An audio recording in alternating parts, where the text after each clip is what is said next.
Hello, I'm using screencast software to demonstrate Immersive Reader. As part of my assignment, I chose a piece of text, I adjusted the text, and now I want to demonstrate Immersive Reader, which really is a super tool from Microsoft. It's part of the Office 365 suite of applications. It's across Word, OneNote.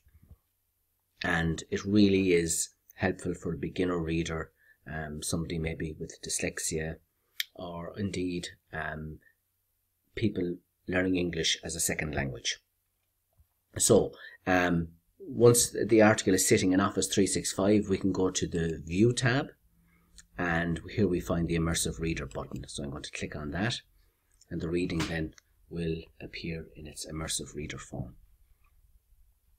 Now, firstly, let's look up here. We have three options here to adjust the layout. Readability and grammar options. Let's look at text preferences. So text preferences, firstly, I have a slider. The slider here allows me to adjust the size of the text. Personally, I like 48. I have spacing increased here. I can turn that on or off. So we can see it's off, and when I turn it on, the spacing is increased. Here we have font. There are three choices: Comic Sans, Sitka and Calibri. So Comic Sans is a popular font, and it has proven to be effective with people that present with some dyslexic issues.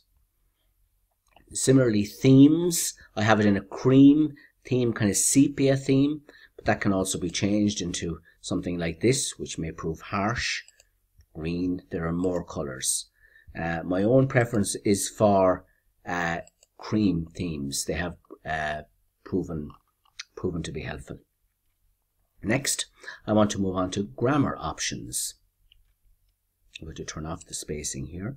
Just let's look at the grammar options. So the grammar options, first of all, it allows me to display syllables. It'll break the words up into their constituent syllables. So let's toggle on the syllables, and here we can see every word and its syllables are separated by dots. So home, own, ers.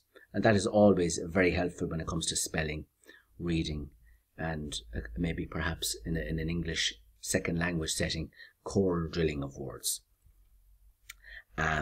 Likewise, I'm going to turn off the syllables here. Likewise, we can display the parts of speech. This is very helpful for level 2 readers who are expected to know and to differentiate between nouns, verbs and adjectives. So if I toggle on the nouns are displayed in the purple colour, which is very good. Likewise, verbs, I can toggle on the verbs, they're in red. So verbs, action words, here we have some here: offer, don't know, driving and such. Toggle off those. Adjectives and adverbs, which is very, very convenient. This is a great option to help reader learn about the various grammar parts of speech. Reading preferences are excellent.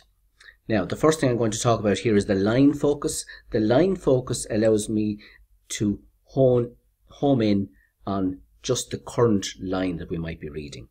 And that's very, very helpful. So it just deals with the current piece of text and filters out the rest of the article. So again, for a beginner reader, that's very convenient. Likewise, we can choose a couple more lines. And I'll turn that off, the line focus. What I love is the picture dictionary. So the picture dictionary allows me to click on words, and then we get their meaning with some visual help. So for example, let me demonstrate shops. So we get it like this. So the sound, shops, and then some pictures to help also. Young people. So the picture dictionary is very, very helpful. And again, that's part of the reading preferences here. I can indeed even translate this piece of reading into many languages. That's something I haven't really used with Immersive Reader yet. I have used with plain word 365. So just when you need to say something in the learner's mother tongue, that can be very helpful. We'll close this menu here. Down here then we have the voice settings. The voice settings. So again, we can adjust the voice speed, and I will demonstrate this working now in 1 second, and we can have a voice selection of either male or female. So I'll start up here, and let's just...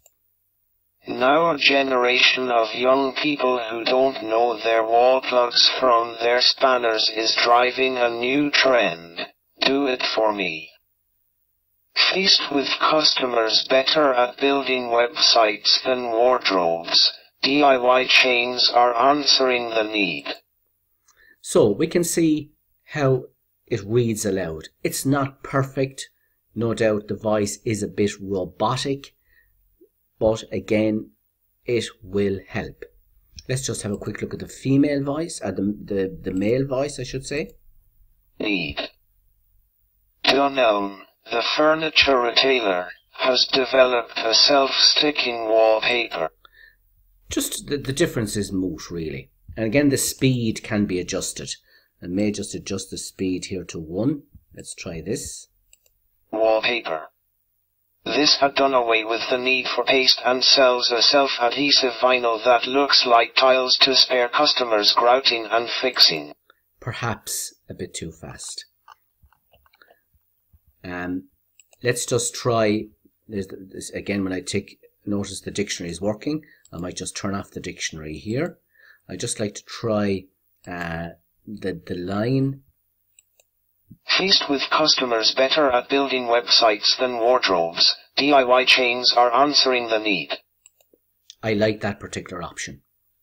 It filters out the part of the text that's not relevant. So you can take bits of text at a time. So that is essentially Immersive Reader. I have to say, I think it's a fantastic piece of software. It has helped me particularly in one-to-one situations, and I would intend exploring it more for ESOL students, because I think it can really help them as they meet a new language. So let me just go back briefly over what I have done. I'm going into reader preferences here, and I'm going to turn off the line focus to scroll to the top of my article. And again, I have text preferences here, grammar options, reading preferences. And down here, we can adjust the voice settings. So it really is an impressive piece of software. It's not perfect, but it can be a great addition to the modern literacy practitioner. I hope this has demonstrated it effectively. Thank you and goodbye.